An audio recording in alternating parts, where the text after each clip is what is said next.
Good morning. Yes, આજે જોવા જતો તો પાવર થીમ જે છે એ મેજરલી જોવા જતો અત્યારે પણ ફોકસમાં રહી શકે છે અને ફ્યુચરમાં પણ રહી શકે છે. એનું રીઝન એ છે કે પાવર કન્ઝમ્પશન જે છે એ વાર્ષિક તમે નજર કરશો 10% વધારો જોવા મળ્યો છે. મંથ ઓન મંથ પણ સારો એવો વધારો જોવા મળ્યો છે. ગયા વર્ષે 2025માં તમે નજર કરશો 153 બિલિયન યુનિટ જેટલું રહ્યું હતું પાવરની ડિમાન્ડ, પણ અત્યારે તમે નજર કરશો તો વધીને અત્યારે 70.70 બિલિયન યુનિટ જેવું જોવા મળ્યું છે. એટલે ઓવરઓલ જોવા જતો જુલાઈ મહિનામાં તમે નજર કરશો તો પાવર કન્ઝમ્પશનનો સારો એવો વધારો થતો જોવા મળ્યો છે.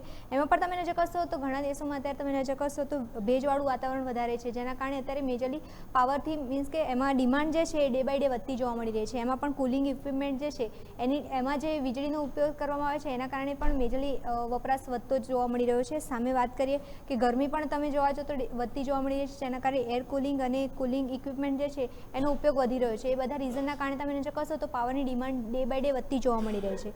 અને નિષ્ણાતોનું પણ માનવું છે કે અત્યારે જોવા જતો પાવર ડિમાન્ડ જે છે ડે બાય ડે વધતી તો જોવા મળી રહી છે, પણ મોન્સૂન દરમિયાન જે હ્યુમિડિટી જે અનુભવાય છે એના કારણે પણ મેજરલી વીજળીનો ઉપયોગ વધતો જોવા મળી શકે છે હજુ પણ ફ્યુચરમાં, એવું એમનું માનવું છે. અને IMDIનો રિપોર્ટ જે છે એ પ્રમાણે તમે નજર કરશો તો મોન્સૂન જે છે અનુમાન કરતાં ઓછું જોવા મળી શકે છે, એવું વરસાદ ઓછો જોવા મળી શકે છે એવું અનુમાન છે. પણ મેજરલી એના જ કારણે તમે નજર કરશો હજુ પણ પાવરની જે ડિમાન્ડ જે છે એ વધતી જોવા મળી શકે છે. તો મેજરલી આપણે કયા સ્ટોક આમાં ફોકસ રાખવાના રહેશે તો એનું ટેબલ પણ આપણે સામે લાવીશું કે સેક્ટર કયું રહેશે ફોકસમાં અને સ્ટોક કયા ફોકસમાં રહેશે. તો પહેલાં તમે નજર કરશો તો પાવર જનરેશનના જે સેક્ટર જે સ્ટોક જે છે એ પણ મેજરલી ફોકસમાં રહી શકે છે, જેમ કે NTPC છે, અદાની પાવર છે, ટાટા પાવર છે. બધામાં મોટું એક્શન જોવા મળી શકે છે, કારણ કે પાવર જનરેશનની અને પ્લાન્ટ યુટિલાઇઝેશનને ડાયરેક્ટ ફાયદો થતો જોવા મળી શકે છે આ બધી કંપનીને. એટલે મેજરલી આ થીમ પણ આપણે ફોકસમાં રાખવાની રહેશે. સાથે વાત કરીએ પાવર ટ્રાન્સમિશનની જે કંપની જે છે, જેમ કે પાવર ગ્રીડ છે, પછી અદાની એનર્જી સોલ્યુશન છે, એ બંનેમાં પણ મોટું એક્શન આપણે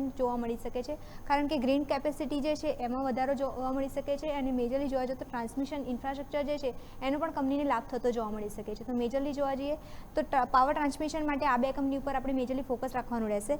સાથે વાત કરીએ કુલિંગ ઇક્વિપમેન્ટ જે છે એની પણ ડિમાન્ડ વધતી જોવા મળી રહી છે. તો કુલિંગની ડિમાન્ડ વધશે તો એનાથી મેજરલી બ્લુ સ્ટાર છે અને વોલ્ટાસ છે એ બંનેને ફાયદો થતો જોવા મળી શકે છે. ડે બાય ડે ગરમી વધી રહી છે અને જે હ્યુમિડિટી જે થઈ રહી છે મોન્સૂનના કારણે, એના કારણે પણ મેજરલી જોવા જતો એની ડિમાન્ડ વધતી જોવા મળી રહી છે. તો મેજરલી જોવા જતો આ બધા સ્ટોક છે જેમાં આપણે મેજરલી ફોકસ રાખવાનું રહેશે. જો power consumption day by day વધતું જોવા મળશે તો આ બધા સ્ટોકમાં મોટી અસર જોવા મળી શકે છે. ઓકે, તો આ છે પાવર